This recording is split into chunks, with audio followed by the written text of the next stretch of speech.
Merci, Monsieur le Président. Donc, en 2015, le sénateur Jean Germain, qui fut premier vice-président de notre région, avait déclaré que les éoliennes géantes, en tant que source d'énergie propre, posent deux obstacles. Elles fonctionnent de manière intermittente, elles sont chères et il faisait trois constatations.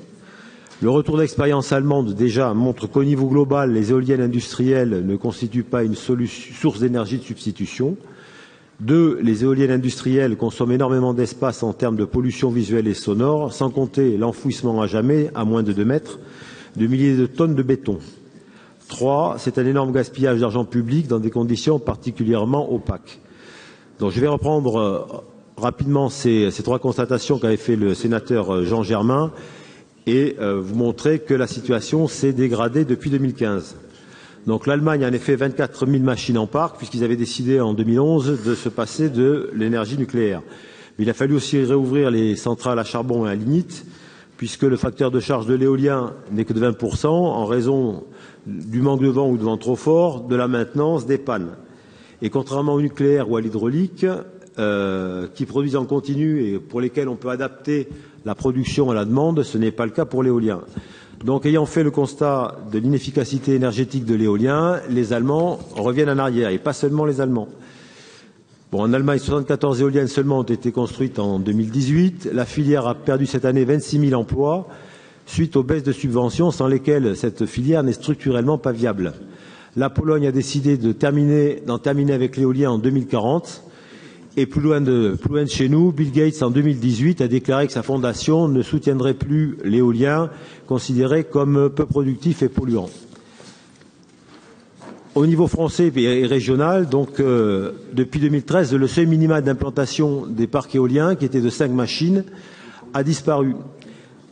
Résultat, ça entraîne un mitage des paysages et le schéma des zones de développement éolien régional, le SRE, paru en 2012 et qui, à ma connaissance, est toujours en vigueur, n'est plus respecté. Par exemple, certains secteurs, comme le pays fort sancerrois, qui devait être épargné par l'éolien, deviennent aujourd'hui des terrains de chasse pour les promoteurs.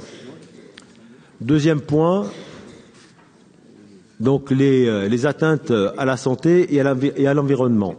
En France, on peut construire des éoliennes à partir de 500 mètres d'éloignement des habitations. L'Académie de médecine française considère que la distance de sécurité est de 1500 mètres.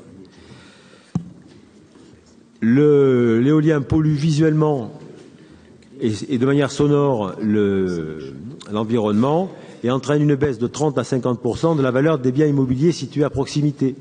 Par exemple, le responsable des Gîtes de France de l'Indre avait fait une attestation il y a 2 ans en disant que les Gîtes de France ne donnaient pas d'agrément à un gîte se trouvant à proximité d'un parc éolien. Il y a aussi l'impact négatif sur la faune sauvage, oiseaux migrateurs et chiroptères, et le Muséum d'histoire naturelle de Bourges, Monsieur Arthur, qui est son directeur, pourra disserter pendant des heures là-dessus. Enfin, il y a la pollution sournoise qui est entraînée par le fait que lorsque les éoliennes seront démontées, si un jour elles le sont, il restera par éolienne environ 1000 tonnes de béton et 40 à 60 tonnes de ferraille qui constituent un danger potentiel pour les nappes phréatiques. Et le problème sera à régler par le propriétaire du terrain et non pas par le promoteur éolien. Enfin, la question du recyclage n'est pas réglée puisque les pales d'éoliennes sont en matériaux composites qui emploient pas mal de terres rares d'ailleurs et qui a un stock actuellement de 250 000 tonnes de pales usagées dont on ne sait que faire. Enfin, troisième point qu'avait soulevé le sénateur Jean Germain, le soutien public à l'éolien est fait en dépit de toute rationalité économique et de manière particulièrement opaque. Donc, vous savez tous que l'électricité éolienne, enfin le différentiel entre le coût de production et le prix de vente est payé par l'État via le consommateur grâce à la CSPE, contribution au service public de l'électricité. Donc le mégawatt éolien revient environ à 80 € le mégawatt et donc produit par de l'hydraulique ou du nucléaire, c'est environ 40 à 45 €. Donc ce surcoût qui est payé par le contribuable et l'abonné, il est de 200 € par ménage et par an. Alors la Cour des comptes a regretté l'année dernière en disant que ce système où l'État s'engage sur 20 ans auprès des promoteurs éoliens je cite, engage lourdement l'État sur le long terme. Alors les subventions aux énergies renouvelables, dont on ne conteste pas pour d'autres sources d'énergie le bien fondé, sont actuellement de 5 milliards par an. Elles vont passer à 8 milliards en 2024. C'est l'équivalent du budget de la justice ou de la recherche. Donc on est en droit d'exiger que tout ça se fasse dans la clarté. Il n'en est rien. Les promoteurs éoliens agissent en sous-main auprès des maires et des propriétaires et leur font signer des conventions de mise à disposition avec promesse de bail qui les engagent pour 40 ans.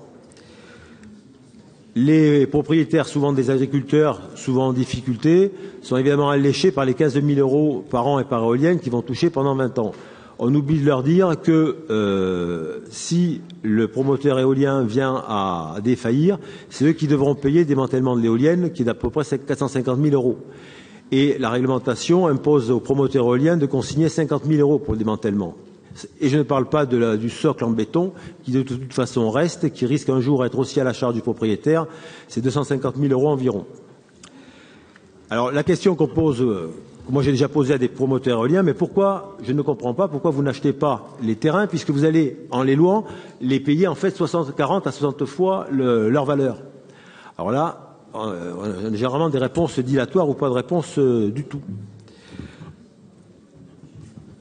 Il faut savoir aussi que dès que le permis de construire est accordé, le promoteur éolien substitue une société qui, dans un premier temps, lui appartient, avec un très faible capital, toujours inférieur à 50 000 €. Et de substitution en substitution, on arrive au fait que les parcs éoliens appartiennent en fait à des fonds de pension américains ou chinois qui se font de l'argent sur le dos du contribuable français. Enfin, dernier point, et qui n'est pas le moins important, c'est l'ambiance déplorable que ça crée entre les villages, entre les communes et au sein des communes, entre une minorité qui espère pouvoir profiter de la manne éolienne et une majorité qui n'en aura que les désagréments sur sa santé, sur son environnement et sur la valeur de ses biens. Écoutez, moi je l'ai vécu, je suis le président d'une association contre un parc éolien. On a réussi à faire reculer le promoteur éolien et je peux vous dire, pour avoir assisté à pas mal de réunions de présentation de ces projets, qu'on arrive à des situations conflictuelles qui sont quand même sérieuses. La preuve en est, c'est que après une réunion qui avait été organisée dans mon village et au cours de laquelle j'étais intervenu, une semaine après, j'ai eu une demande d'entretien avec le renseignement territorial pour parler de ça. Ils m'ont dit que c'est en effet un sujet extrêmement sensible et au niveau départemental et au niveau national.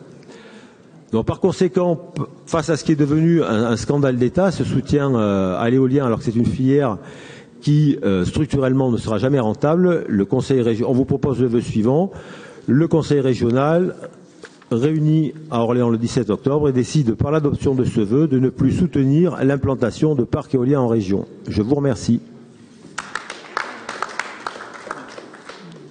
Merci.